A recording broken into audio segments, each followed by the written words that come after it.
now we are going to start with our next exercise, that is exercise 13.1. As I told you कि order wise ideally पहले हमें 13.2 करनी होती है जो हम कर चुके हैं, और उसके बाद फिर हमें 13.1 करनी होती है।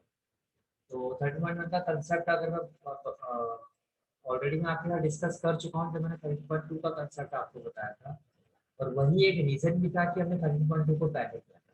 वाई? बिकॉज 13.2 के कंसेप्ट से 13.1 का कंसेप्ट डिराइव होता है। कंडीशनल प्रोबेबिलिटी का कंसेप्ट है ये, हमने 13.2 का जब मैंने आपको कंसेप्ट बताया था डिपेंडेंट और इंडिपेंडेंट वेरिएबल, तो वहां मैंने क्लैरिफाई कर दिया था कंडीशन का मतलब क्या होता है कि एक चीज आपको फाइंड करनी होती है से एफ, और एक चीज आपको गिवन होती है। गिवन को फाइंड करने के लिए हमें ये जो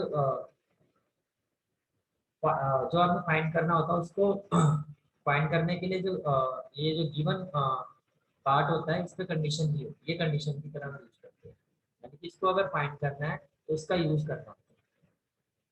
ओके, तो कंडीशनल प्रोबेबिलिटी क्या होता है, जैसे कि इवेंट ए आपको फाइंड करना है, गिवन इवेंट क्या है आपका, ये हो गया ए बाई। दूसरा क्या होता है आपका, आपको इवेंट बी फाइंड करना है, और आपकी गिवन कंडीशन क्या है आपकी,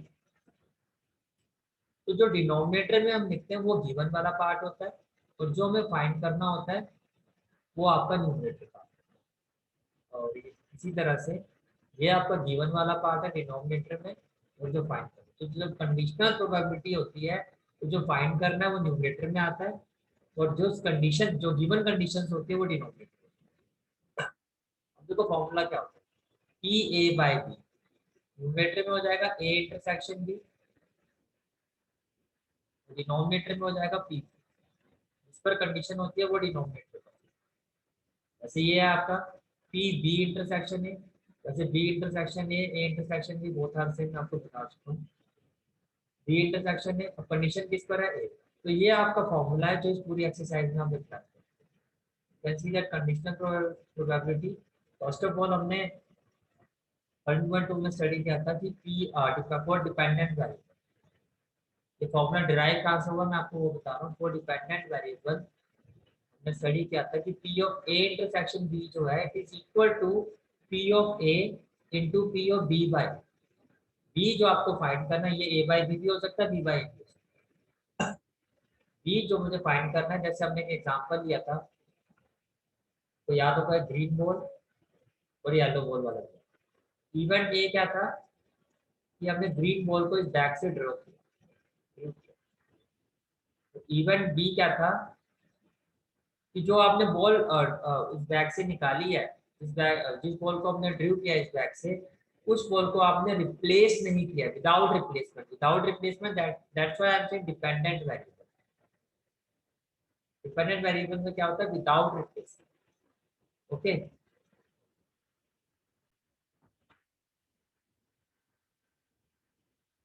तो जो बी है आपका कंडीशन उस पर क्या थी कि सेकंड बॉल येलो होनी चाहिए, बट फर्स्ट बॉल जो आपने ड्रॉ किया वो ग्रीन, तो फर्स्ट बॉल जो ड्रॉ किया वो ड्रॉ हो चुका है, वो गिवन है, वो हम कर चुके हैं, वो इवेंट हो चुका है।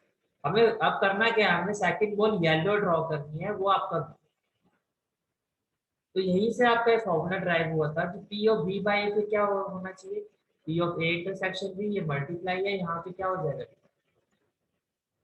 P of A intersection B, यहाँ आपका पी ऑफ ए आएगा।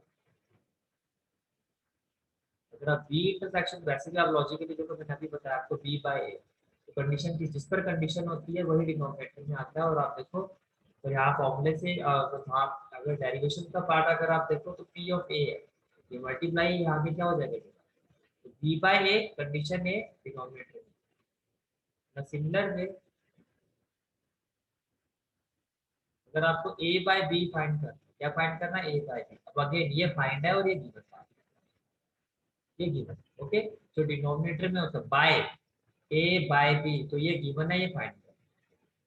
अगेन तो P of A intersection B लिखो, बी इंटरसेक्शन बी ए लिखो, doesn't P of A intersection B upon P.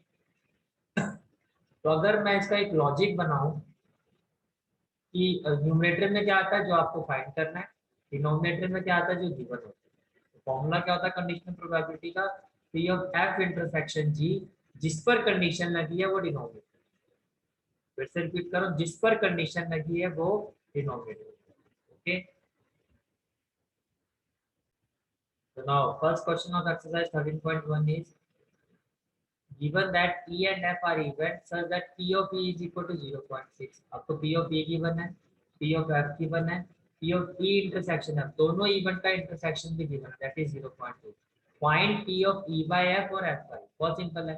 अगर मुझे P of E by F निकालना, क्या निकालना है, E by F, can I say that it will be equal to, it will be equal to P of E intersection F, condition किस पर लगी है आपकी, F पर, डिनोमिनेटर में क्या आ जाएगा, F। तो P of E by F आपका क्या हो जाएगा, P ऑफ E इंटरसेक्शन है, ये आपको कितना गिवन है, 0.2।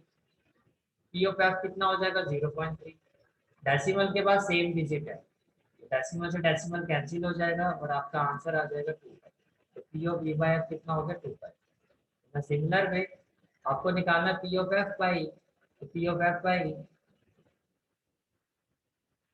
न्यूमरेटर में तो इनका इंटरसेक्शन आएगा, P ऑफ E इंटरसेक्शन है, मैं फिर से रिपीट कर रहा हूँ, E intersection F, F intersection he doesn't है। डिनोमिनेटर में क्या आएगा आपका P ऑफ, ये आपको कितना है इंटरसेक्शन 0.2 और P ऑफ E कितना 0.6, ये कैंसिल हो जाएगा, 2 1 2 2 3 6 and this is the final. Okay,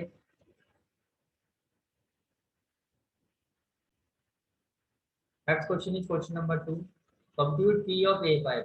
ठीक है, हमें P of A by B compute करना है, it will be equal to what, P of A intersection B upon PB, क्योंकि जो डिनोमिनेटर में होता है उस पर कंडीशन लगी है। तो P ऑफ B आपको गिवन है 0.5, तो डिनोमिनेटर में आ जाएगा 0.5। P of A intersection B आपको गिवन है 0.32। अब अगर आप इस डेसिमल को रिमूव करते हो तो डिनोमिनेटर में आ जाएगा 100 और इसको रिमूव करते हो तो 10 आ जाएगा, राइट। नाउ 0 से 0 कैंसिल हो जाएगा और ये हो जाएगा आपका 32/50। या तो 50 से डिवाइड कर दो, या इसको, वैसे तो प्रोबेबिलिटी है फ्रैक्शन में आंसर जितना सिंप्लीफाई कर सकते हो फ्रैक्शन में छोड़ सकते हो। 2 1 जा 2, 2 6 जा 12, 2 2 जा 4, 2 5 जा 10, तो 16/25 will be now। Okay, question number 3, P of A given है 0.8, P ऑफ B है 0.5, 0.8 0.5, P of B by A given है। और फर्स्ट ऑफ ऑल जो गिवन है उसका फॉर्मूला क्या होता है, P of A intersection B, तो डिनोमिनेटर बाय A है तो A पर कंडीशन लगी है। अगर मैं इन वैल्यूज को पुट करता हूँ, P of B by A मेरा कितना 0.4, P ऑफ A इंटरसेक्शन भी मुझे फाइंड करना है। ओके, और P ऑफ A आपका है 0.8, तो P ऑफ A इंटरसेक्शन भी क्या होना चाहिए हमारा, 0.4 इंटू 0.8, 8 4 द 32, डेसिमल के बाद 2 डिजिट है 1 और 1 2, तो ये होगा 0.3। फर्स्ट पार्ट का आपका आंसर आ गया 0.3। फर्स्ट पार्ट का आंसर क्या आ गया हमारा 0.3। आगे चलते हैं,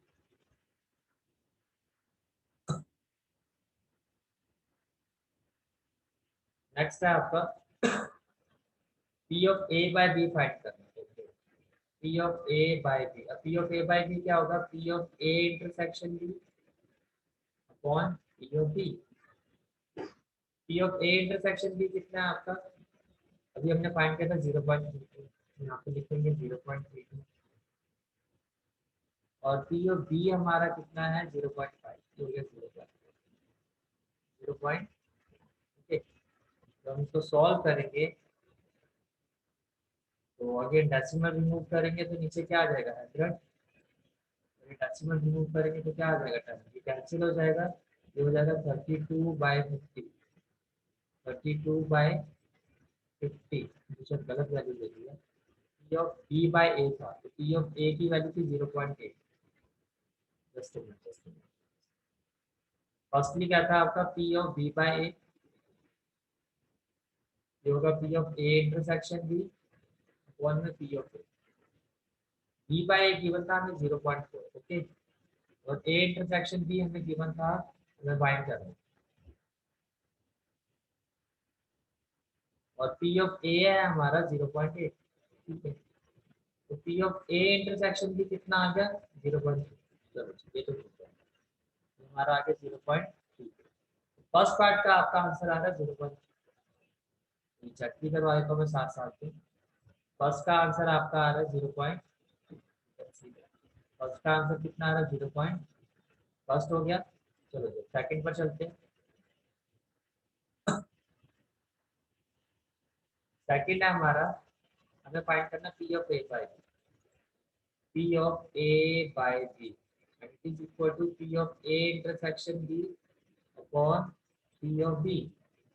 P of A intersection B अभी हमने फाइंड करना है 0.32। A by B, P of B है 0.5। कितना है 0.5। डेसिमल रिमूव करेंगे ये हो जाएगा 100, और डेसिमल रिमूव करेंगे ये हो जाएगा 10। 0 से 0 कैंसिल। 32 बाई कितना आ गया 15। तो 2 1 सा 2, 2 6 सा 12, 16 बाई 25। सेकंड का आंसर क्या आ रहा है हमारा 16 बाई 25। सेकंड चेक करते हैं 16 बाई 25। यहाँ पे 0.64 दिया हुआ, अगर आप इसको डिवाइड करोगे तो 0.64 ही आएगा। कितना आएगा 0.64। डिवाइड करके दिखा देता हूँ आपको। 16 है, 25 से डिवाइड नहीं होगा तो यहाँ पे क्या आएगा 0, राइट। 0.25 6 का कितना होता है 1। 25 4 का कितना होता है, see that your answer will be 0.64। Okay. अब आपको फाइंड करना है P of A union B. ये भी हमने 13.2 का जब कंसेप्ट किया था वहां पे मैंने आपको एक्सप्लेन किया था, 11th में पढ़ चुके हो। P of A union B is what, P of A plus P of B minus P of A intersection B.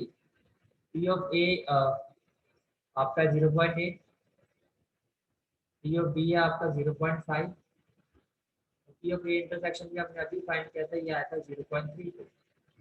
8 plus 5 13, 1.3 minus 0.3।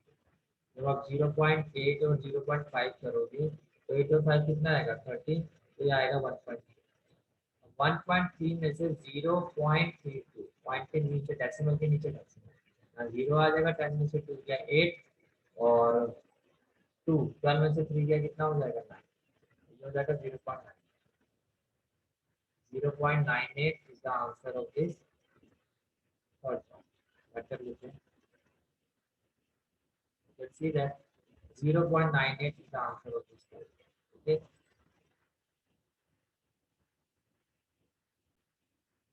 Next question is question number 4. Question is evaluate P of A union B. If 2PA is equal to P is equal to 5/5 and P of A by B जो है आपका वो कितना है 2/5। First of all देखो आपको जो given क्या है, 2 twice of probability of A equal to probability of B is equal to 5/5। अगर मैं इसको यूज करता हूँ, सिर्फ इन दोनों कंडीशंस को यूज करता हूँ, ट्वाइस ऑफ प्रोबेबिलिटी ऑफ ए, ये 5/13 है, राइट। तो can I say that probability of event ए जो होगा आपका 32 का कितना हो जाएगा 26। तो आपके पास प्रोबेबिलिटी ऑफ इवेंट ए आ गई। Now probability of event B already आपको गिवन है, ये कितना 5/13। अब आपको ए बाय बी गिवन है, probability of A by B,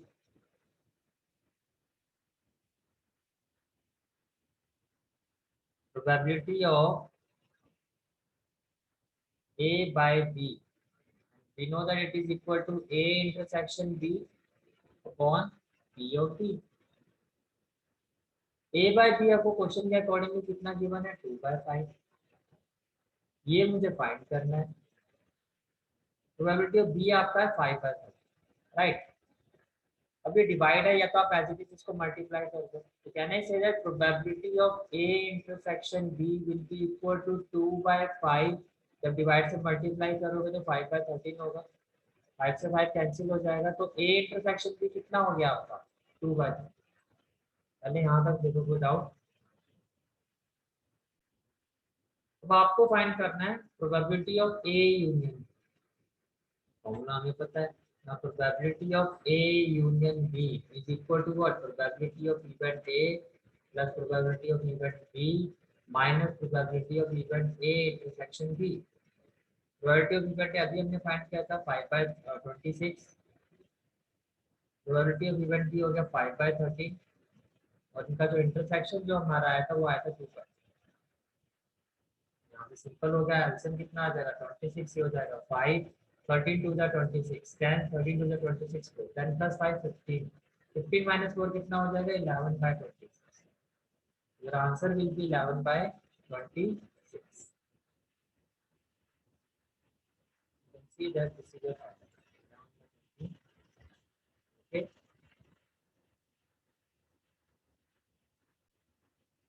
Next question is question number 5. Probability of event A 6/11, probability of event B 5/11, probability of event A union B आपको 7/11 given है, but we have to find A intersection B. Simple है, देखो भाई, we know that यहाँ तो आप जो मैंने कहा था यूनिवर्सल फॉर्मूला तो वो अप्लाई करेंगे। We know that A union B is equal to what?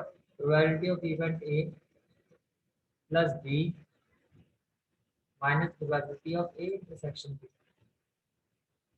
A union B आपको गिवन है 7/11, तो यहाँ आ जाएगा 7/11। इवेंट ए कितना है 6/11, what about event B 5/11 minus A intersection B which I have to find, minus यहाँ आके क्या हो जाएगा plus, probability of A intersection B will be equal to 6/11 plus 5/11। ये जो प्लस है ये जब राइट हैंड साइड पर आएगा ये माइनस हो जाएगा, राइट। एलसीएम कितना आ जाएगा 11, 6 प्लस 5 11 माइनस 7, तो आपका इंटरसेक्शन आएगा 4/11। Intersection is equal to 4/11. You can see that this is the answer of the question. Okay. Intersection कितना आ गया आपका 4/11. Let's move to the next part. ये हमारा आ गया 4/11. Now we have to find A by B. Okay. A by B और आपको find करना है B by B. यहाँ मैंने लिखा आपका B by A by B is equal to A intersection B.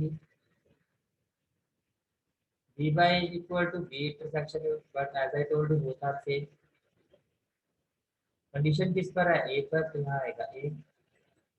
यहाँ कंडीशन किस पर है बी पर, तो यहाँ पर क्या आएगा। जब आप वैल्यू पुट करोगे तो ए इंटरसेक्शन बी और बी इंटरसेक्शन अभी हमने फाइंड किया 4/11, कंडीशन ए पर है और ए की वैल्यू 6/11। जब आप इसको रेसिप्रोकेट करोगे 4/11 इंटू 11/6 ये कैंसिल हो जाएगा, ये होगा 4/6 दैट इज 2/। इसका आंसर आ गया आपका 2/। नाउ ए इंटरसेक्शन बी अभी हमने फाइंड किया 4/11, पी ऑफ बी 5/11, 11 से 11 कैंसिल हो जाएगा, रेसिप्रोकेट होके ये आएगा 4/3। तो सेकंड का आंसर 2/3 और थर्ड का आंसर क्या होगा 4/। ओके, सेकंड का आंसर आपका आएगा 2/3। सेकंड आई थिंक हमारा P of A by B का, ए बाय बी का आंसर है 4/5, यू कैन सी दैट 4/5। और थर्ड का जो आपका आंसर आएगा दैट इज बी बाय ए, ये आपका बी बाय ए था, ये हमारा आया था 2/, दैट इज 2/। ओके,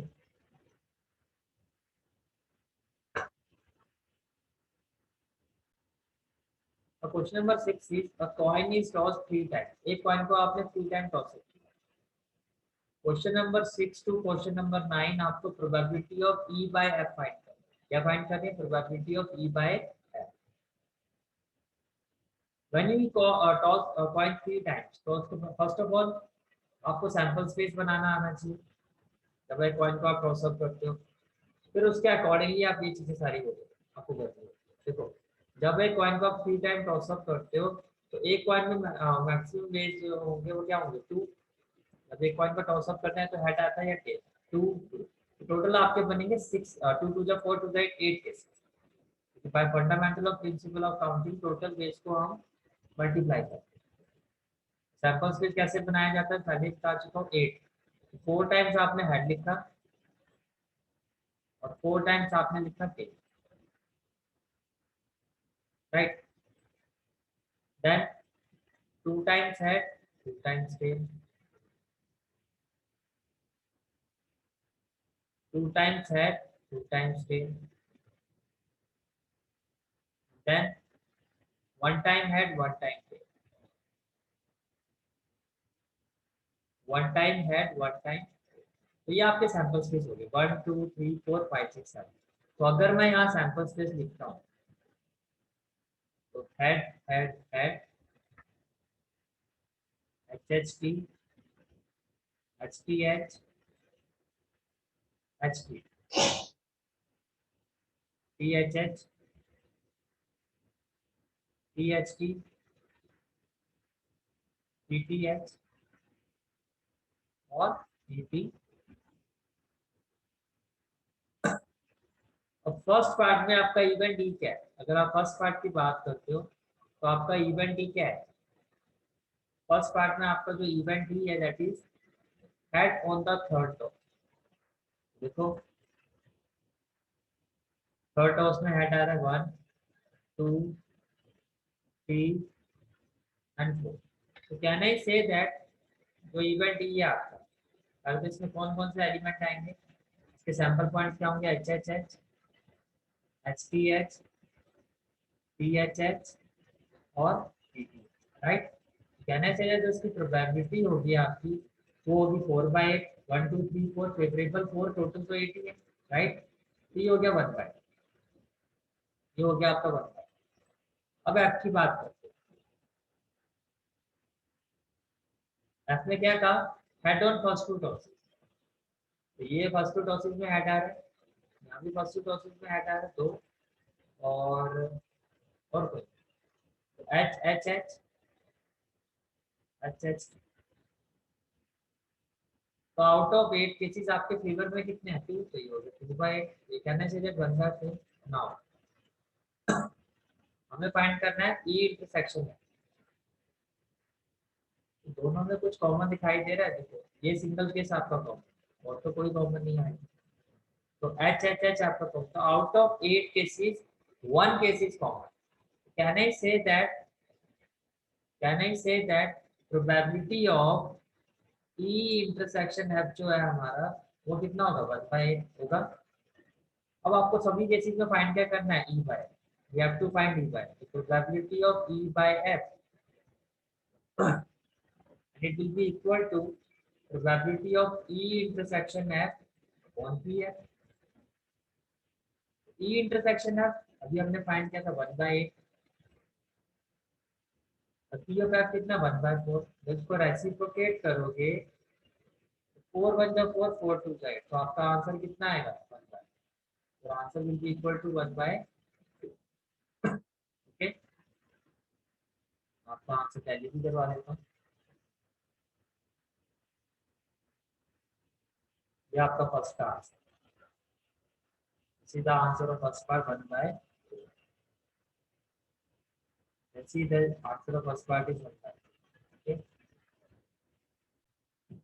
और नेक्स्ट पार्ट जो इवेंट डी है एटलीस्ट 2 है। एटलीस्ट का मतलब मैं पहले ही बता चुका हूँ, कम से मैक्सिमम। मैक्सिमम का मतलब मैक्सिमम 3 है, कम से कम 2 ऐड होने चाहिए। तो एटलीस्ट वाले में ये वाला केस भी आएगा आपका। एटलीस्ट वाला मिनिमम 2 होने चाहिए, मिनिमम 2 है, इसमें भी मिनिमम 2 है। यहाँ 1 है, ये नहीं आएगा। यहाँ मिनिमम 2 है, यहाँ भी नहीं आएगा। मिनिमम 2 ऐड होने चाहिए। तो कितने केसेस हो गए? H H H H H T H T H और टी एच। इन सभी में अगर आप देखो तो मिनिमम 2 है, मैक्सिमम 3, मिनिमम 2। तो फेवरेबल केस कितना हो गया? 4/8 and it is equal to 1/, okay. Now event at most का मतलब ये होता है कि मिनिमम 0 से लेके मैक्सिमम 2 तक जाना है, यानी कि मिनिमम 0 मैक्सिमम 2। तो मिनिमम 2 देखो, मिनिमम 0 वाला केस हो तो टीटीटी ये भी आएगा आपका। और देन मैक्सिमम 2 तो ये आएगा आपका H H T H T H भी आएगा। एक्चुअली इसको छोड़ के सारे आए, क्योंकि मैक्सिमम 3 वाला तो यही केस है, बाकी या तो 0 होगा या 1 होगा या 2 होगा। तो एच टी टी भी आएगा आपका, टी एच एच भी आएगा, टी एच टी भी आएगा, टी टी एच भी आएगा। जो प्रोबेबिलिटी है आपकी इवेंट एफ की 1 2 3 4 5 6 7, इट विल बी 7/8। कितना होगा 7/8, ये भी हो गया। दोनों के बीच में इंटरसेक्शन देखो, दोनों के बीच में अगर मैं इंटरसेक्शन देखता हूँ,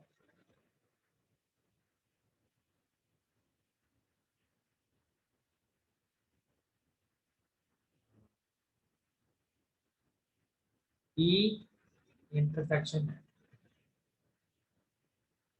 तो ट्रिपल एच यहाँ पर आ गई नहीं है, एच एच टी यस है, ये कॉमन है, H T H, T H H ये भी होगा आपको, टी एच एच ये, तो H H T, H T H और टी एच एच। तो आपके फेवर में 3 केस, 1 2 3। तो प्रोबेबिलिटी होगी आपकी ई इंटरसेक्शन है विच विल बी 3 बार, ठीक है। ये आपको फाइंड करना है, फॉर्मूला वैल्यू पुट करनी है। ई इंटरसेक्शन है पी बाई, तो तब आइडियली देखो सब में आपको, क्योंकि ई बाई एफ पर एग्जाम में आपको एफ बाई ई भी आ सकता है, तब इसीलिए मैंने आपको पी बाई ई भी निकाल के यहाँ पे निकाला हुआ है। अदरवाइज ई बाई एफ के लिए तो आपको सिर्फ इसकी जरूरत है और इसकी जरूरत है, राइट। पी बाई एफ क्या है आपका 7/8, 8 से 8 रेसिप्रोकेट होकर कैंसिल हो जाएगा, ये फाइनल आंसर विल बी 3/7। जो आपका फाइनल आंसर होगा वो कितना होगा, 3/7। Final answer is 3/7। ओके, सीधा आंसर होगा।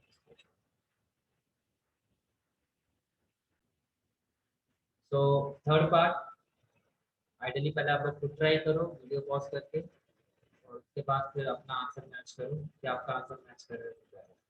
बट ये चीज मैं हर क्वेश्चन के लिए कहूँगा कि पहले आप हर क्वेश्चन खुद ट्राई करो, देन फिर उसके बाद अपना आंसर का एनालिसिस देखो कि आपका आंसर ठीक आ रहा है। क्या था, ये इवेंट है आपका एटमॉस 2 डेज, एटमॉस 2 डेज। मैं वो प्रेजेंटेशन आपको दिखा चुका था, मैं फटाफट करवा रहा हूँ आपको। एटमॉस का मतलब मैक्सिमम 2 डे, मैक्सिमम 2 हो सकते हैं, मिनिमम 0। तो इसको हटा दो, बाकी सब में देखो मिनिमम 0 या 1 तो होगा ही होगा। तो 1 2 3 4 5 6 7, तो प्रोबेबिलिटी ऑफ इवेंट ई जो होगा आपका, पहले वैसे आप ई के सारे सैंपल्स में, ई में जो भी आपके सैंपल पॉइंट्स आएंगे वो लिखोगे, ई इवेंट में फिर प्रोबेबिलिटी क्या होगा 7। एटलीस्ट 1 टेल, कम से कम एक टेल होना चाहिए, maximum tail at least 1 tail. At least का मतलब कम से कम एक तो होना ही चाहिए, तो ये वाला केस तो इसमें भी नहीं आएगा आपका, कम से कम एक टेल होना जरूरी है, राइट। इसमें भी क्या होगा, एक टेल है, 1 2 3 4 5 6 और 7, इसमें भी क्या होगा आपका एटलीस्ट 1 टेल। ये क्या था एटमॉस, एटमॉस 2 टेल में आपने क्या देखा कि मैक्सिमम 2 होंगे और मिनिमम 0 होंगे, मैक्सिमम 2, मैक्सिमम 2 हो सकते हैं, जैसे एक मिनट, ये मैक्सिमम 2 हो सकते हैं, 3 नहीं हो सकते, ये नहीं आएगा, मिनिमम 0 हो सकते ये आएगा, ये वाला केस आपका आएगा फर्स्ट वाले पर, होंगे 7/8 ही आएगा, आएगा 7/8 ही। बट मैक्सिमम 2 ही हो सकते हैं, 0 1 या 2, तो इसमें 0 है, ये 1 ये 2 ऐसे होगा। एटलीस्ट 1 टेल, एटलीस्ट 1 टेल का मतलब कम से कम एक टेल होना चाहिए, तो इसमें ये वाला केस नहीं आएगा आपका। इस वाले केस में एटलीस्ट 1 टेल, क्योंकि इसमें एक भी टेल नहीं है, बाकी सब में देखो एक या एक से ज्यादा है, इसका भी जो प्रोबेबिलिटी होगी एक्टिवेट की वो कितनी होगी आपकी 7/8। अब बात करते हैं इंटरसेक्शन की, अब बात करते हैं इंटरसेक्शन की। तो ई वाले केस में ये वाला नहीं है, ई वाले केस में ये नहीं आया था आपका, और एफ वाले केस में ये नहीं था, तो बाकी सब तो है ही। कहने से था जो आपका ई इंटरसेक्शन एफ होगा उसमें कॉमन केसेस कौन कौन से होंगे, ये सारे के सारे 1 2 3 4 5 6, ये आएगा 6 का। अब आपको क्या फाइंड करना है, ई बाय एफ, तो ई इंटरसेक्शन एफ कितना 6/8, और पी ऑफ एफ कितना है आपका P of f 7/8. 8 से 8 कैंसिल हो जाएगा, your answer will be 6/7. Okay, you can see that इसका आंसर आएगा आपका वो कितना आएगा 6/7. ओके,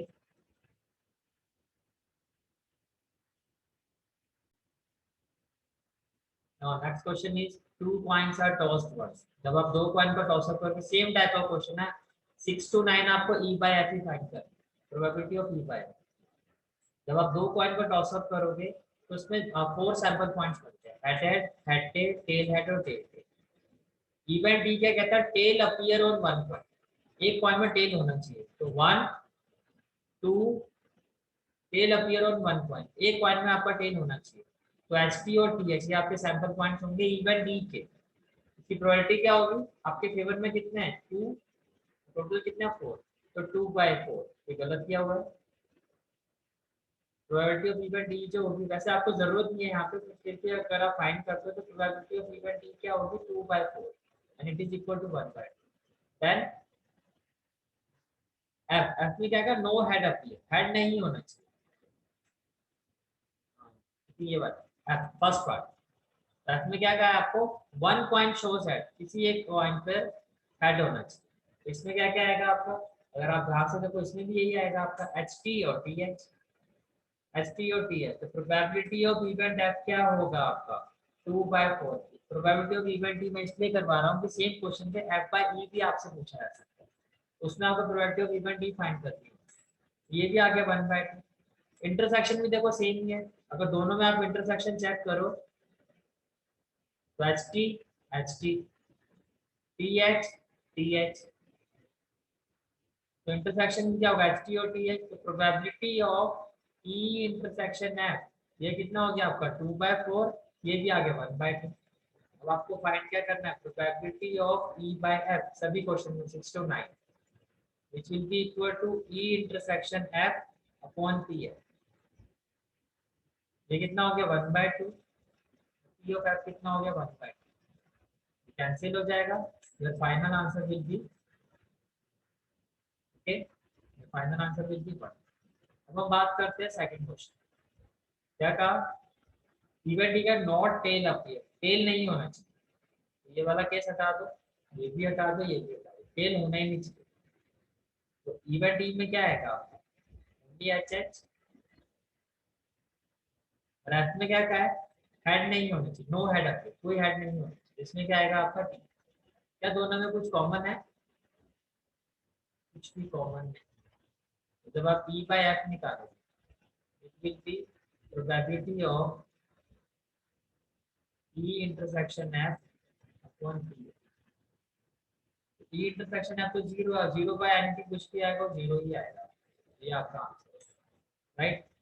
तो आप सेकंड पार्ट करोगे तो आपका आंसर होगा, you can see that it will be equal to, okay. Next question is a die is thrown 3 times. एक डाइस को हमने 3 बार करना. और देखो जब हम एक बार थ्रो करते हैं तो 6 आते हैं, 3 बार थ्रो करते हैं 6 की पावर 3, तो टोटल सैंपल स्पेस तो 216. तो आपको टोटल सैंपल स्पेस नहीं लिखना, ठीक है. तो क्या करना है आपको, इवेंट डी देखो क्या 4 appear on the third toss, तो इवेंट डी के सैंपल पॉइंट लिखते हैं. तो 4 appear on the third toss क्या हो सकता है 1 1 4 1 2 4 1. देखो ये इवेंट डी है 1 1 4 1 2 4 1 3 4 1 4 4 1 5 4 1 6. ओके, सबके बीच में क्या आ जाएगा. ऐसे ही सेम आपका 2 के साथ जाएगा, 3 के केस में होंगे ऐसे 6 केसेस, 4 के ऐसे 6 केसेस बनेंगे, 5 के साथ 5 1 4 5 2 4 5 3 4 5 4 4 5 5 4 और 5 6 4 ऐसे 6. तो 1 2 3 4 5 6 रोज और हर रो में 6 एलिमेंट है. तो टोटल जो इसमें सैंपल पॉइंट बने इवेंट ठीक है वो आपके हैं 36, ठीक है. तो इसकी प्रोबेबिलिटी क्या होगी, probability of event T that is 36/216, पर ई बाय एफ निकालना है 216. तो 6 6 जा 36, 6 3 जा 18, तो ये आ गई 1/6। अगर f बाई ई निकालना होता तो p ऑफ ई आपका ये आएगा 1/6। फिर इवेंट है, क्या कहा, 6 and 5 appear respectively on first two tosses. तो इसमें जो आपकी जो केसेस आएंगे इसमें कौन कौन से सैंपल पॉइंट्स आएंगे, 651, 652, 653, 654, 655 और 656। प्रोबेबिलिटी ऑफ इवेंट एफ क्या होगा आपका, 1 2 3 4 5 6 6 5 36, ये हो गया 1/6। अब बात आती है इंटरसेक्शन। तीन इवेंट्स का इंटरसेक्शन क्या होगा, ई इंटरसेक्शन। तो देखो ये वाली लाइन तो सारी यहाँ पर भी होगी, हाँ नहीं ई के साथ करना है ना, ई में लास्ट में क्या होना चाहिए 4, तो यही आपका इंटरसेक्शन होगा, राइट। सैंपल स्पेस से ई अगर इवेंट देखो तो ई इवेंट कहता है 4 appear on the third top, तो इसमें 4 जो अपीयर हो रहा है सिर्फ इसी पॉइंट पर होगा, जो दोनों का इंटरसेक्शन होगा वो होगा 6 5। ओके, तो इसका इंटरसेक्शन आ गया आपका, इट इज इक्वल टू 1/216, 1/216। तो यहाँ भी थोड़ी सी गड़बड़ हुई है, आपका फेवरेबल केस कितना था 6, पर टोटल सैंपल स्पेस में तो 216 ही आएगा ना, राइट। ये होगा 6 1 जा 6, 6 3 जा 18 और 6 6 जा 36, 1/30। जैसे यहाँ क्या था, आपने 36 पर फेवरेबल थे इवेंट पे, टोटल तो 216 थे ना। ऐसे एफ इवेंट के जो फेवरेबल केसेस है कितने हैं, 1 2 3 4 5 6, पर टोटल तो 216 ही है आपकी, तो 1/30। अब आपको फाइंड क्या करना है, we have to find P of E by R. What we have to find P of E by R. It is equal to E intersection है upon P. दोनों का इंटरसेक्शन कितना है आपका 1/216, P of F कितना 1/36, ये हो जाएगा 36/216, राइट। 36 बन जाए 36, 36 6 या 216, तो आपका फाइनल आंसर जो आएगा वो कितना आएगा 1/6। तो आपका फाइनल आंसर होगा वो कितना होगा 1/6। Final answer will be 1/6। Okay,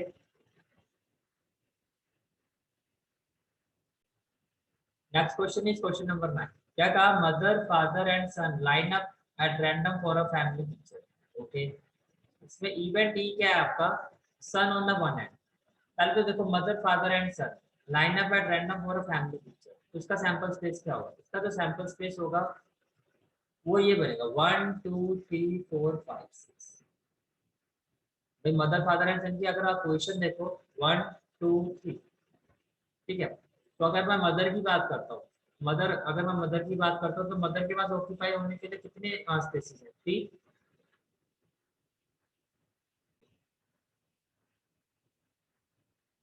तो यहाँ अगर आप सबसे बेस्ट परमुटेशन का कंसेप्ट लगाओ, देखो mother father and son, 3 person and 3 position, 3 person 3 position, यहाँ पे सीधा 3p3 अप्लाई कर सकते हो परमुटेशन।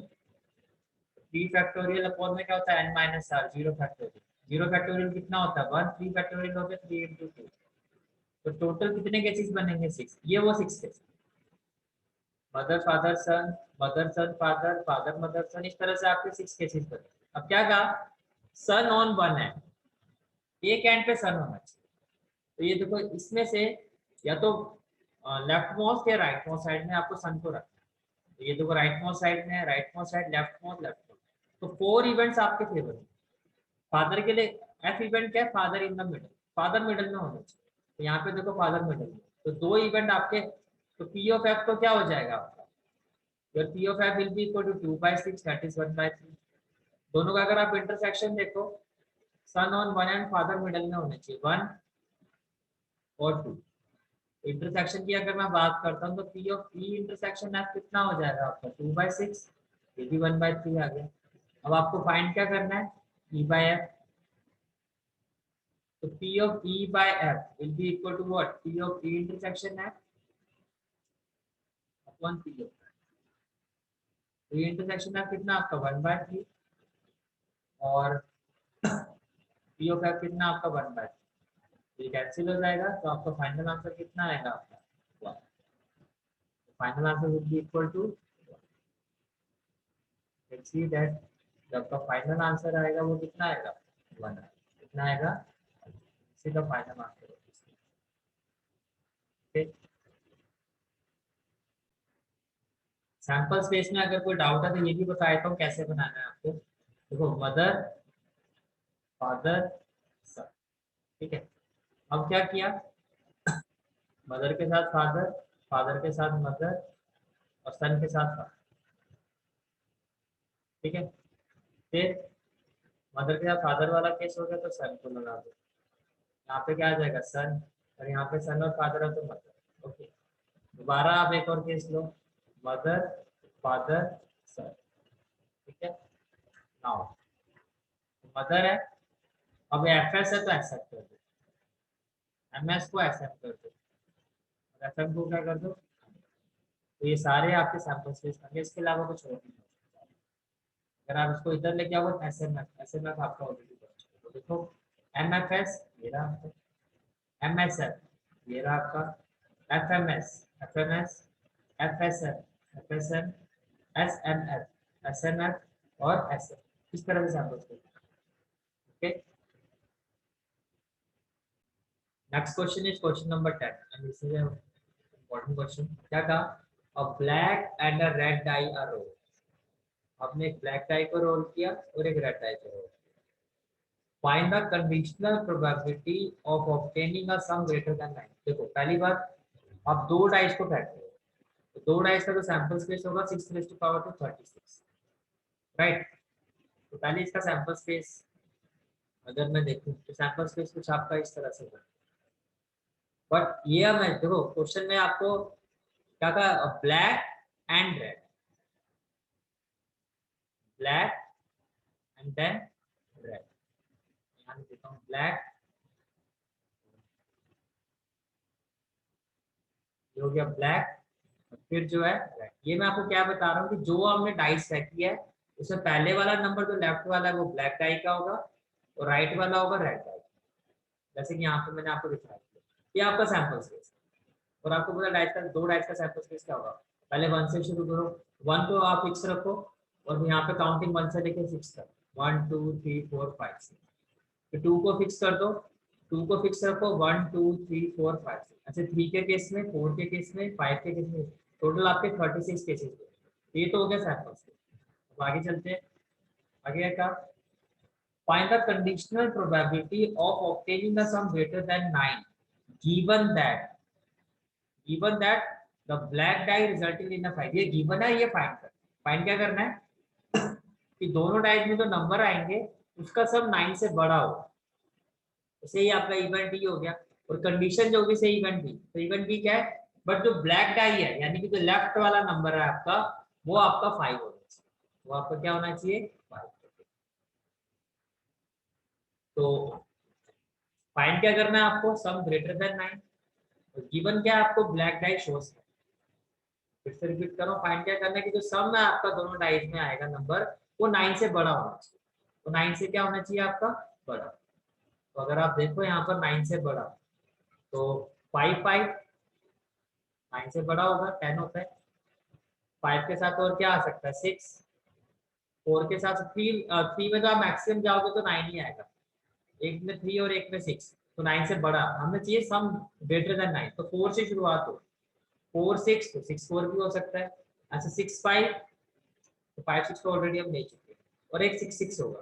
तो आपके फेवर में 1 2 3 4 5 6 6 केसेस. तो इसकी जो प्रोबेबिलिटी होगी क्या नहीं से दैट 6/36 होगी, दैट इज 1/6.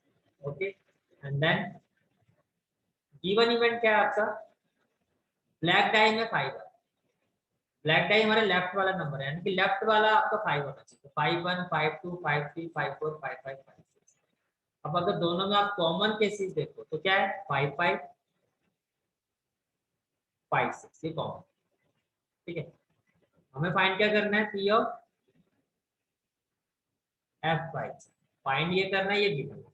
क्या होगा, probability of F intersection G upon F G. अब इंटरसेक्शन की बात देखो तो क्या है, 5 5 और 5 6, तो प्रोबेबिलिटी ऑफ एफ इंटरसेक्शन जी, दो केसेस आपके फेवर में है, can I say that 2/36, probability of जी 1 2 3 4 5 6, 6/36, 36 से 36 कैंसिल, ये हो गया 2/6।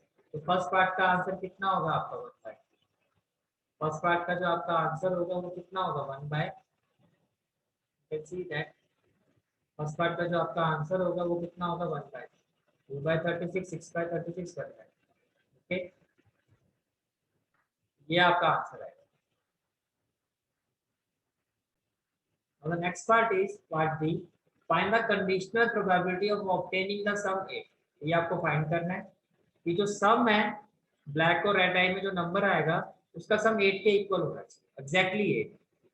गिवन, गिवन वाला पार्ट क्या है, रेड, रेड मींस राइट वाला, जो डाइस में राइट वाला नंबर है, क्योंकि राइट वाला जो रेड डाई का नंबर है, red die resulted in a number less than 4, लेकिन रेड डाई में जो नंबर है वो 4 से कम होना चाहिए, 4 से क्या होना चाहिए आपका, कम। फाइंड क्या करना है कि सम आपका 8 आना चाहिए, और गिवन क्या कि रेड डाई में जो नंबर है आपका वो 4 से आपका कम होना चाहिए। तो फाइंड है कि sum should be equal to 8, तो क्या क्या होगा, 4 4 5 3 3 5 2 6 6 2, सैंपल स्पेस से ये सैंपल पॉइंट्स आएंगे एफ इवन के। और जी क्या कि रेड वाला, यानी कि राइट साइड में जो नंबर है आपका वो आपका 4 से छोटा होना चाहिए। इसमें 1 के साथ क्या आएगा, 1 2 3, अच्छा 2 के साथ भी क्या आएगा, 1 2 3, 4 से छोटा। 3 के साथ भी क्या आएगा, 1 2 3, 4 के साथ 1 2 3, 5 के साथ और 6 के साथ, ये सारे सैंपल पॉइंट। अब अगर इनका इंटरसेक्शन आप देखो तो इनका इंटरसेक्शन क्या है, 5 3 और 6, 5 3 और 6 2, ये इनका इंटरसेक्शन, राइट। नाउ हमें फाइंड क्या करना है, ये फाइंड करना है, ये गिवन है, F intersection G upon P G. F intersection G तो हो गया 2/36, 2 केस हमारे फेवर में। और जी के केस में अगर आप देखो तो ये आपके 1 के 3 है, ऐसे 2 के 3, 3 के 3, ऐसे टोटल होंगे आपके 6 × 3 18 फेवरेबल केसेस। ये टोटल 18 सैंपल पॉइंट्स है। तो टोटल कितना है, 36, 36 से 36 कैंसिल, 2/18, तो आपका जो आंसर होगा वो कितना होगा, 1/। Okay, next question is question number 11 and the question is a fair die is rolled, consider, आपको देखो इवेंट डी गिवन है, इवेंट एफ। अब एक फेयर डाई है, कैन आई से दैट अगर मुझे पी ऑफ ई निकालना हो, एक डाई में मैक्सिमम केसेस कितने होते हैं, 6, फेवरेबल 3 है, तो ये हो गया 3/6। तो पी ऑफ एफ क्या होगा आपका, 2/6 which is 1/3।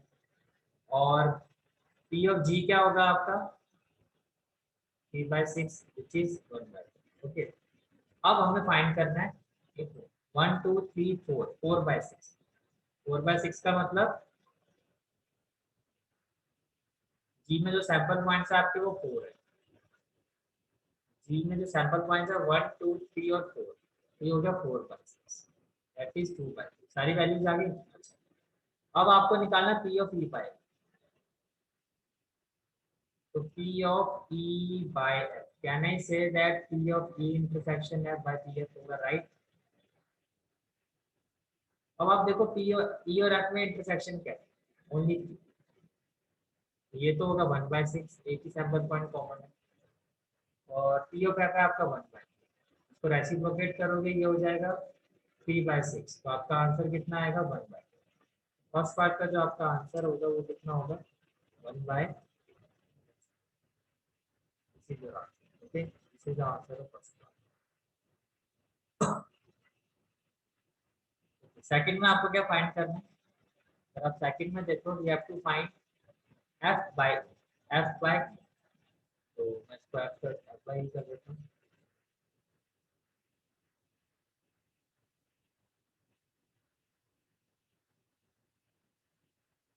We have to find F by, numerator में तो ये इंटरसेक्शन है, एफ इंटरसेक्शन ही बोथ आर सेम, डिनोमिनेटर में पी और पी आ जाए, तो इसका इंटरसेक्शन आपका 1/6 आया था, पी और पी कितना हमारा 3/6, ये हो जाएगा 1/6 × 6/3, 6 से 6 कट जाएगा, ये आ गया 1/3।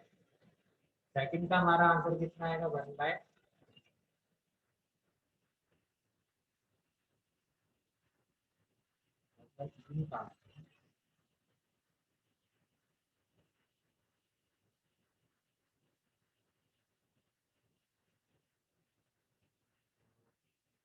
ई बाई एफ और F by F by E आपका ये रहा आपका एफ बाई कितना आपका 1/, ये हो गया हमारा। Then next part,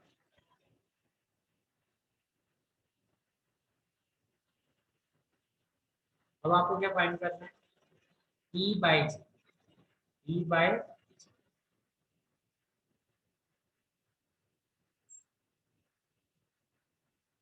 we have to find E by G. यहाँ आपने लिखा ई बाई जी, इसमें आपका न्यूमरेटर में तो क्या आ जाएगा, ई इंटरसेक्शन जी, डिनोमिनेटर में क्या आ जाएगा पी ऑफ जी। अब देखो ई और जी में कॉमन क्या है, ई और जी में मैं रेड कलर से देख आपको शो कर, पी यस 3 है, 5 यस 5, कॉमन तो 2 सैंपल पॉइंट्स है, तो ये हो गया 2/6, और जी पी ऑफ जी कितना है 2/3, इट विल बी 2/6 इंटू 3/, 2 से 2 कैंसिल, 3 1 जा 3, 3 2 जा 6, तो ये कितना आएगा 1/, तो थर्ड पार्ट का आपका आंसर आएगा, सेकंड पार्ट का वो आपका आएगा 1/2, कैंसिल ये आपका आ गया 1/, okay. Let's move to the next part. The next part is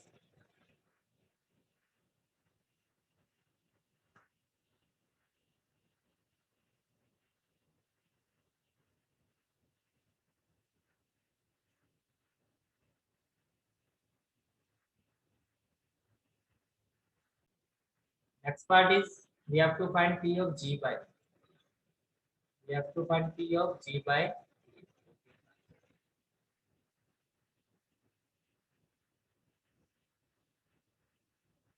P of G by E। ये तो आपका इंटरसेक्शन हो गया, डिनोमिनेटर में क्या आ जाएगा P of, इन दोनों का इंटरसेक्शन क्या है आपका G और E का, अभी हमने फाइंड किया था P as well as 5, that is 2/6,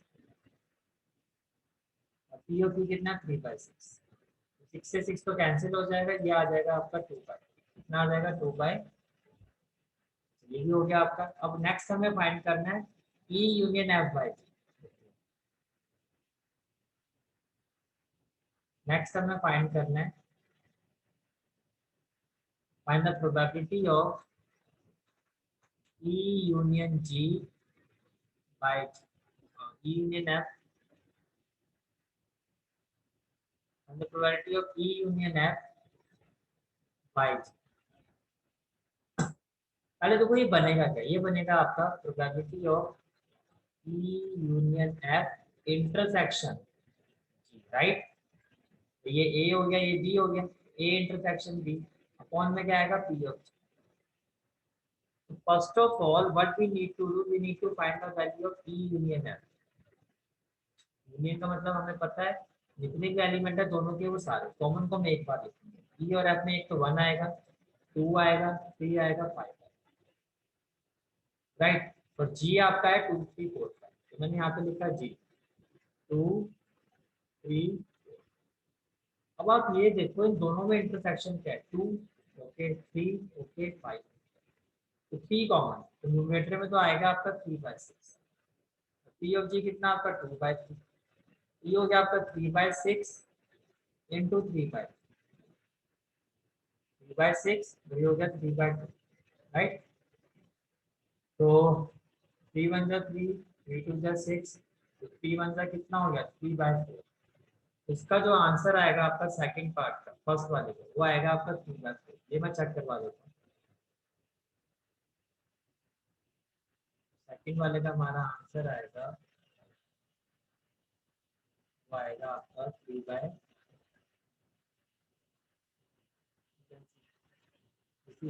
okay कितना आ रहा है 3/। नेक्स्ट आपको जो फाइंड करना है that is P of E intersection G Y. Okay, ये किसके इक्वल होगा? E of E intersection G, intersection ना, ई इंटरसेक्शन जी, फिर इसके साथ इंटरसेक्शन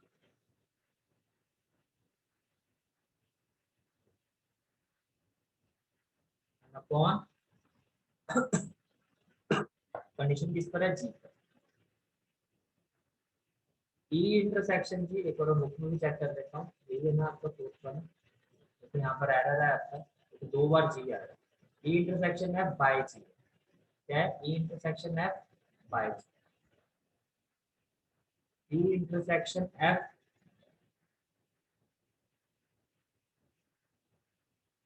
ये आपका A intersection F, E intersection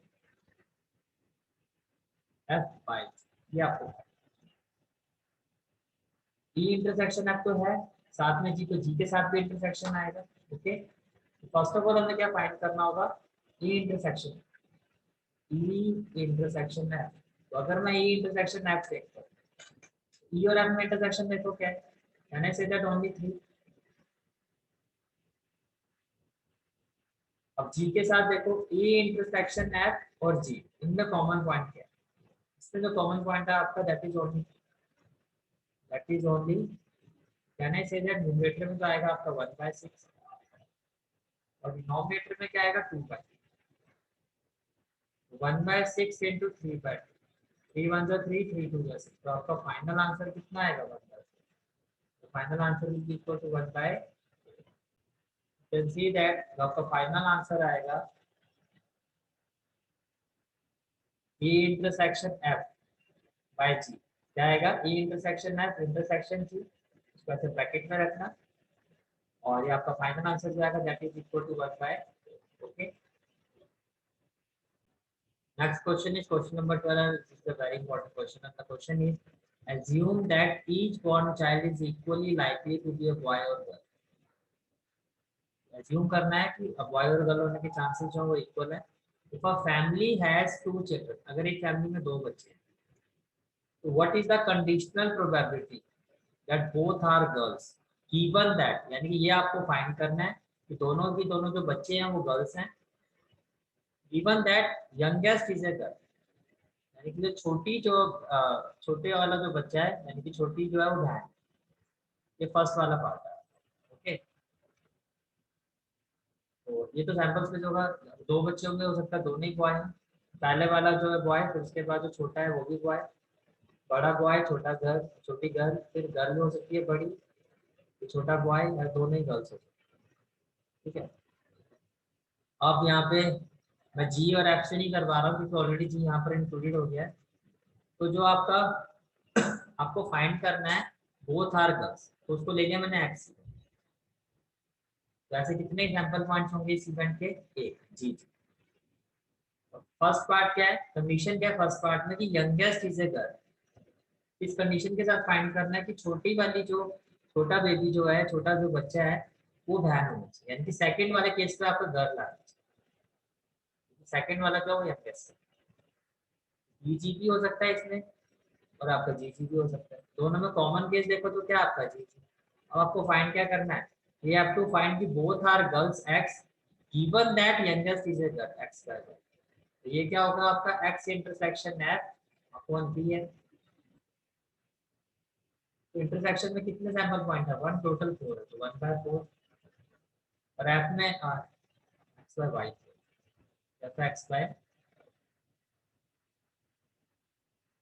तो वाई है आपका, वाई में कितने सैंपल पॉइंट है? 2, ये हो गया 2/, फाइनल कितना होगा? 1/4 इंटू 4/2, 4 से 4 कैंसिल, तो आपका जो फाइनल आंसर होगा वो कितना होगा? 1। Final answer will be equal to 1/, final answer होगा वो कितना होगा? 1/। नेक्स्ट पार्ट पे चलते हैं। क्या कहा? एक्स तो यही है, बोथ आर गर्ल्स, पर कंडीशन यहाँ पर एटलीस्ट 1 इज ए गर्ल। अब कंडीशन जो है आपकी वो क्या है? कि एटलीस्ट 1 इज ए गर्ल। तो देखो एक्स तो वही है आपका जी जी, ये सैंपल स्पेस है, एटलीस्ट 1 गर्ल, कम से कम एक लड़की होनी चाहिए, तो मैक्सिमम 2 भी हो सकती है, तो इसमें आपका बीजीपी आएगा, जीबीपी आएगा और जीजीपी आएगा। दोनों में कॉमन क्या है? जी। मुझे फाइंड क्या करना आगे, next by Y, which will be equal to X intersection Y upon P Y. तो कॉमन वाला पार्ट कितना है? कॉमन सिर्फ एक ही सैंपल पॉइंट है तो 1/4, और वाई में कितने सैंपल पॉइंट्स हो? 3 तो 3/4। 4 से 4 कैंसिल हो जाएगा, तो आपका फाइनल आंसर जो होगा वो कितना होगा? 1/4। Final answer will be equal to 1/, okay, final answer will be equal to.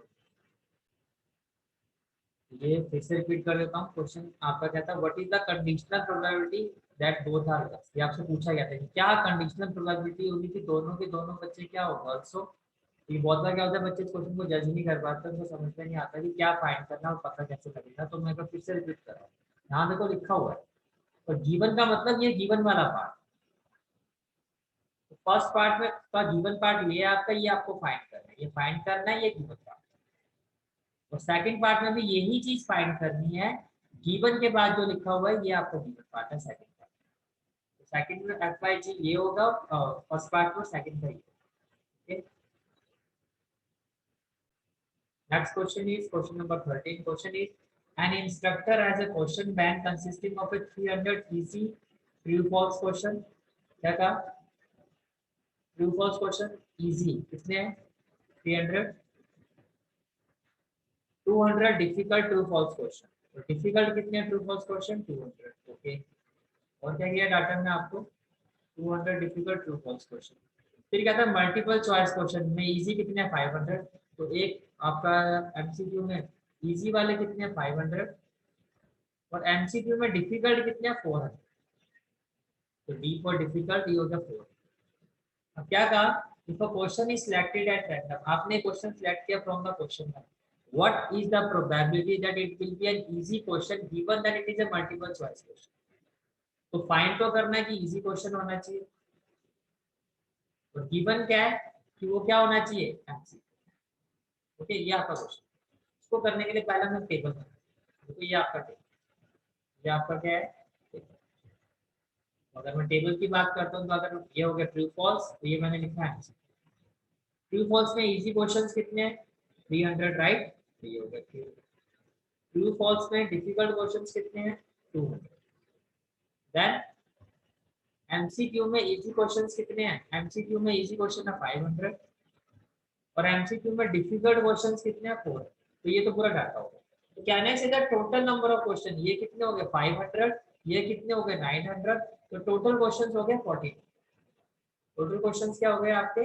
14। अब फाइंड क्या करना है? इजी क्वेश्चन होना चाहिए, और गिवन क्या है कि एमसीक्यू होना चाहिए। फाइंड क्या करना है? इजी क्वेश्चन होना चाहिए, और गिवन क्या है आपका? एमसीक्यू होना चाहिए, okay.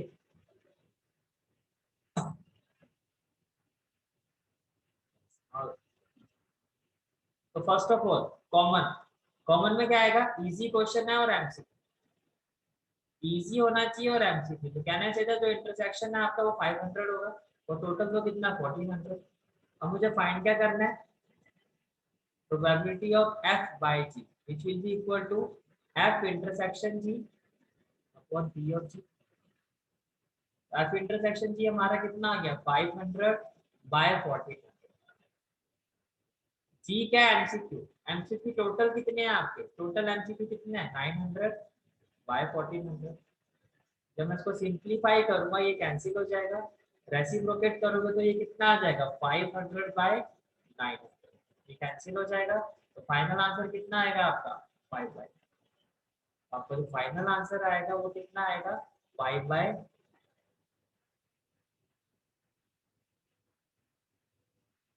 Final answer would be 5/, okay.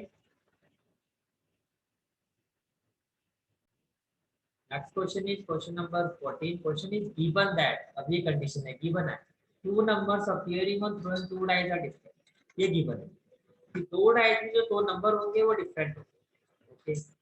Find the probability of the event the sum of number of the dice is 4। Sum of number of the dice is 4, okay. First of all जब हम दो dies को throw करेंगे तो sample space में क्या होगा? पहली बात तो क्या बोला गया यहाँ पे कि दो नंबर दोनों डाइस में कॉमन नहीं, सेम नहीं होते। दो नंबर जो है दोनों डाइस में वो सेम नहीं होते, तो यहाँ लिखा हुआ है given that two numbers appearing on showing two dice are different, कि जो दो नंबर होंगे डाइस में वो दोनों डाइस में सेम नंबर नहीं आएंगे, जैसे 1 1 नहीं होगा, 2 2 नहीं होगा, 3 3 नहीं होगा, 4 4 नहीं होगा, 5 5 नहीं होगा, 6 6 नहीं होना चाहिए। तो टोटल जो सैंपल्स पे जो जनरली 36 होते थे वो अब 30 होते हैं। Okay, find the probability of the event the sum of number of the dice. ये सैंपल स्पेस में देखो यहाँ पे 1 1 नहीं है, 2 वाली सीरीज में 2 2 नहीं है, राइट, 3 वाली सीरीज में 3 3 नहीं है, 4 वाली सीरीज में 4 4 नहीं होगा, 5 में 5 5 नहीं, 6 में 6 6 नहीं। ये सैंपल स्पेस। देन क्या निकालना है मुझे, probability that some is 4, probability that some is 4। सीधा हो जाएगा। इस क्वेश्चन में आपको ए और बी करने की जरूरत ही नहीं है। अगर ए और बी से करोगे तो सैंपल स्पेस में पूरे आपको 36 इवेंट लिखने हैं। फिर आप इवेंट ई लिखोगे, इवेंट ए में क्या लिखोगे कि जो सेम नंबर नहीं है, तो फिर आप इवेंट ए आपका ये होगा सर, समझ में आ रहा है। और इवेंट बी क्या होगा आपका, दोनों नंबर डिफरेंट। हाँ, इवेंट बी क्या होगा जो आपको फाइंड करना है कि सम जो है 4 होना चाहिए। तो इसमें सबसे इस क्वेश्चन को आप डायरेक्टली कर सकते हो, सीधा सैंपल स्पेस में वही सारे सैंपल पॉइंट लिखो जिसमें आपका जो दोनों में कॉमन नंबर ना, सेम नंबर नहीं होना चाहिए, तो वो मैंने पहले ही हटा दिया।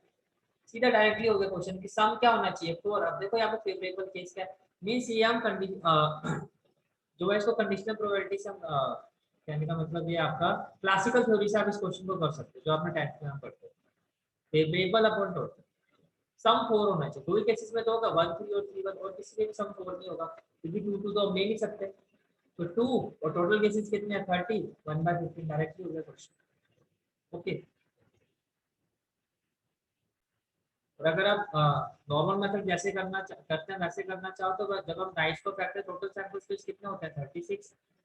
तो ये आपका इवेंट है जो मुझे फाइंड करना है, क्या कि सम 4 होना चाहिए 1 3 2 2 3 1। कंडीशन क्या है, गिवन कंडीशन क्या है कि सेम नंबर दो डाइस में नहीं आएंगे। तो आउट ऑफ दिस 36 ये आपके वो 30 केसेस हो गए जिसमें 1 1 नहीं, यहाँ पे इसमें आपका यहाँ 1 1 नहीं आएगा, यहाँ 2 2 नहीं आएगा, यहाँ 3 3 वाला केस नहीं आएगा, यहाँ 4 4 वाला केस नहीं आएगा, यहाँ 5 5 वाला केस नहीं आएगा, और यहाँ 6 6 वाला केस।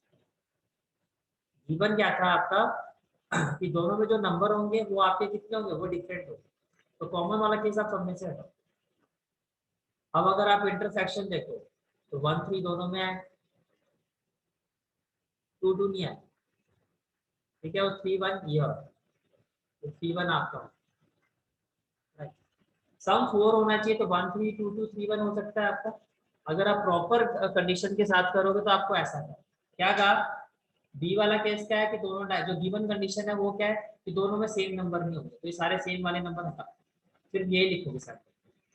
ए में क्या था कि दोनों डाइस में सम मिला के 4 आना चाहिए, तो 1 3 2 2 और 3, दोनों में अगर मैं कॉमन देखूंगा तो कितने केसेस कॉमन है 2। तो probability of A by B मुझे फाइंड करना है, तो ए इंटरसेक्शन बी, कौन में क्या आ जाएगा पी बी। दोनों में कॉमन क्या है 2 केसेस हैं, तो 2/36। और पी और बी कितने हैं, इसमें कितना 30/36, ये कैंसिल हो जाएगा, ये हो गया 2/30। तो यहाँ से भी आपका आंसर, इसमें आपको सारी चीजें प्रॉपर लेके चलो, टोटल सैंपल्स में 36 केस पूरे लिखोगे। ए में क्या सम 4 आना चाहिए, तो 4 वाले सारे केसेस लिखोगे। तो बी में क्या है कि दोनों में डिफरेंट नंबर होने चाहिए, तो ये वाले नंबर ये गलत है, ये हटाने हैं। बस जितने अभी यहाँ पे शो हो रहे हैं ये सारे लिखो। फिर आप ए बाई बी निकालोगे और आपका आंसर यहाँ से भी कितना आएगा 1/15 ही आएगा। और इस मेथड से जो हमने किया था यहाँ भी हमारा आंसर कितना आया था, इस मेथड से भी जो हमारा आंसर था 1/15 आएगा। आपके ऊपर है, आप किसी मेथड से, मैं मेथड चेंज करने के लिए नहीं कह रहा हूँ, इसलिए मैंने आपको दोनों मेथड से करवाया। ये एक्सेप्शनल केस था कि इसको आप सिंपल भी कर सकते हो क्लासिकल केस, ठीक है। तो नेक्स्ट इज क्वेश्चन नंबर 15, क्या कहा, consider the experiment of throwing a die, if a multiple of 3 comes up throw the die away. क्या कहा कि एक एक्सपेरिमेंट आपको कंसीडर करना है, इससे आपको डाई को थ्रो करना है।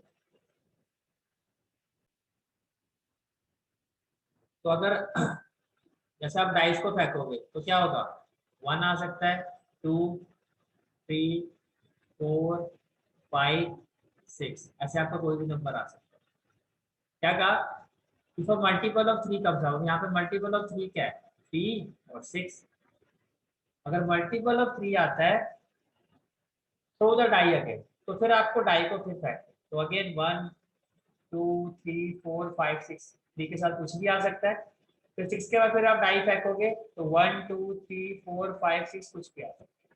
Okay, then apart from that अगर मल्टीपल ऑफ 3 के अलावा कोई भी नंबर आता है, जैसे ये हो गया 1, ये मल्टीपल ऑफ 3 नहीं है, 2 4 5, तो हम कॉइन को टॉस अप करें, तो टॉस अ कॉइन, तो हेड के 1 के साथ हेड टेल कुछ भी आ सकता है, 2 के साथ हेड टेल कुछ भी आ सकता है, 4 के साथ हेड टेल कुछ भी आ सकता है, और 5 के साथ भी हेड टेल कुछ भी आ सकता है। ओके, फिर क्या कहा, find the conditional probability of the event the coin shows a tail, ये आपको फाइंड करना है, ये कॉइन में तो टेल होना चाहिए, given that at least one die shows a tail, यानी किसी भी एक डाई में 3 होना चाहिए, at least one die shows a 3। तो पहले तो इसका सैंपल स्पेस और एक चीज मैं क्लियर कर देता हूँ, इस क्वेश्चन को अगर आप ट्री मेथड से नहीं करोगे तो आपके मार्क्स आपको नहीं मिलेंगे इस क्वेश्चन, ये क्वेश्चन आपको ट्री मेथड से ही करना है। तो देखो क्या कहा गया आपको, पहले जो चीजें मैं बता रहा हूँ, पहले आपने डाइस को काटा, तो कहने से 1 2 3 4 5 6 कुछ भी आ सकता है। फिर क्या कहा, अगर आपका मल्टीपल ऑफ 3 नहीं आएगा तो आप कॉइन को टॉस करोगे, तो 1 तो मल्टीपल ऑफ 3 नहीं होता, तो जब इसके साथ आप कॉइन को टॉस अप करोगे तो हेड और टेल कुछ भी आ सकता है, राइट। 2 के साथ आप कॉइन को टॉस अप करोगे, हेड और टेल कुछ भी आ सकता है। 4 के साथ आप कॉइन को टॉस अप करोगे तो हेड और टेल कुछ भी आ सकता है। ऐसे 5 के साथ आप कॉइन को टॉस अप करोगे, हेड और टेल कुछ भी आ सकता है। बट अगर मल्टीपल ऑफ 3 आता है, जैसे कि 3 और 6, तो आपको डाई को थ्रो कर, तो अगर 3 के साथ मैं डाइस को फेंकूं तो 1 2 3 4 5 6 कोई भी नंबर आ सकता है। ऐसे अगर मैं 6 के साथ डाइस को फेंकूंगा तो 1 2 3 4 5 6 कुछ भी आ सकता है। अब अगर मैं इन सबकी इंडिविजुअल इवेंट की प्रोबेबिलिटी निकालता हूँ, लाइक डाइस में 1 आने की प्रोबेबिलिटी क्या होगी, 1/6, राइट। डाइस में कोई भी एक सिंगल नंबर आने की जो प्रोबेबिलिटी होती है 1/6, क्योंकि फेवरेबल आपको जैसे 2 आना चाहिए, तो 1 एक ही नंबर आपके फेवर में, टोटल कितना है 6, तो 1/6। कोई भी एक नंबर आने की जो प्रोबेबिलिटी है आपकी डाइस में वो होती है 1/6। अच्छा, इसके बाद जब मैं 1 के बाद कॉइन को टॉस अप करूंगा तो हेड या टेल में से हेड आने की प्रोबेबिलिटी 1/2 होती है, क्योंकि 2 सैंपल स्पेस होते हैं, दो में से आपके फेवर में एक है, टेल आने की भी 1/2, अगेन हेड आने की प्रोबेबिलिटी 1/2 फिर 1/2, और डाइस में कोई भी एक सिंगल नंबर आने की इंडिविजुअल प्रोबेबिलिटी लाइक दिस आपकी क्या होगी 1/6, हेड टेल आने की 1/2 1/2, हेड 1 टेल 1/2, ऐसे फिर अगेन कोई भी इंडिविजुअल नंबर की आने की प्रोबेबिलिटी कितनी होगी 1/6 1/6, इस तरह से, ठीक है।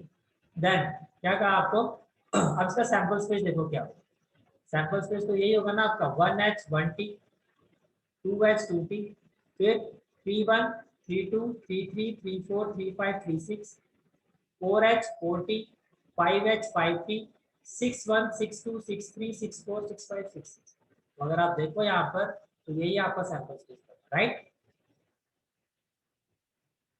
अगर मल्टीपल ऑफ 3 नहीं है तो उसके साथ हेड या टेल, जैसे 2 मल्टीपल ऑफ 3 है तो हेड और टेल, 4 मल्टीपल ऑफ 3 है तो हेड टेल, 5 मल्टीपल ऑफ 3 है तो हेड टेल, कुछ भी हो सकता है। जहाँ मल्टीपल ऑफ 3 है उनके डाइस का कोई भी नंबर आ सकता है, 1 2 3 4 5 6, मल्टीपल ऑफ 3 6 1 2 3 4 3 सैंपल स्पेस। और फाइंड क्या करना है कि कॉइन में टेल आना चाहिए, कॉइन में क्या आना चाहिए, टेल, तो ये रहा आपका फाइंड वाला केस 1, ये आपका फाइंड वाला केस 1 2 3, और क्या कहा आपको, गिवन का एटलीस्ट 1 डाइस में एक 3 कम से कम एक सॉरी कम से कम एक 3 होना चाहिए, तो ये देखो 1, ये भी आएगा, ये सारे नंबर है, और ये भी है।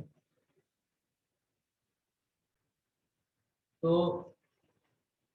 हमें फाइंड क्या करना है, P of F by G, P of F by G क्या होगा, P of F intersection G और पी ऑफ सी, दोनों में अगर आप देखो ये आपका एफ है रेड वाला, ये सारे रेड वाले नंबर है आपके, और ये आपके जो ब्लू वाले सारे ब्लू वाले सैंपल पॉइंट, क्या दोनों में कोई आपका कॉमन सैंपल पॉइंट है, हो ही नहीं सकता, क्योंकि यहाँ पर तो जो टेल आएगा वो कब आएगा, जब वो नॉन मल्टीपल ऑफ 3 है, तो 3 तब आएगा जब मल्टीपल ऑफ 3 है, तो दोनों में कुछ कॉमन नहीं है, तो न्यूमरेटर में तो 0 हो गया, डिनोमिनेटर में कुछ भी फाइनल आंसर क्या आएगा आपका 0, तो this is the final answer of this question. Okay, जो इंटरसेक्शन है आपका वो पाई हो गया, पाई को नंबर में क्या लिखते हैं 0, 0/PG कुछ भी होगा 0, तो this is the answer of this question. Next question is ये आपको गिवन है 1/2, पी आपका 0 है, आपको P A by B find करना है।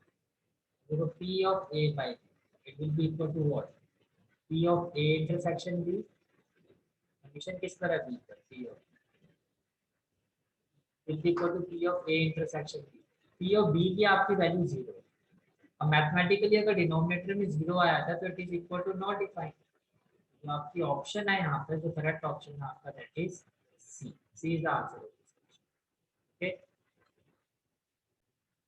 next question is, this is the last question of this exercise, then we will practice exercise, यानी कि exercise आपकी complete हो जाएगी। क्या कहा, if A and B are events such that P of A by B is equal to P of B by A, okay, P of A by B is equal to P of B by A,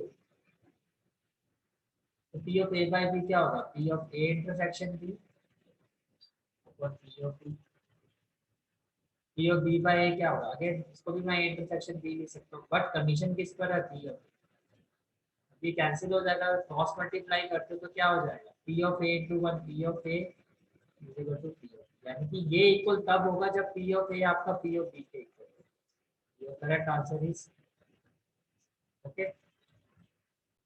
सो 13.2 हमारी complete हो गई है, 13.1 complete हो गई है। Next class में हम 13.3 से स्टार्ट करेंगे। ओके।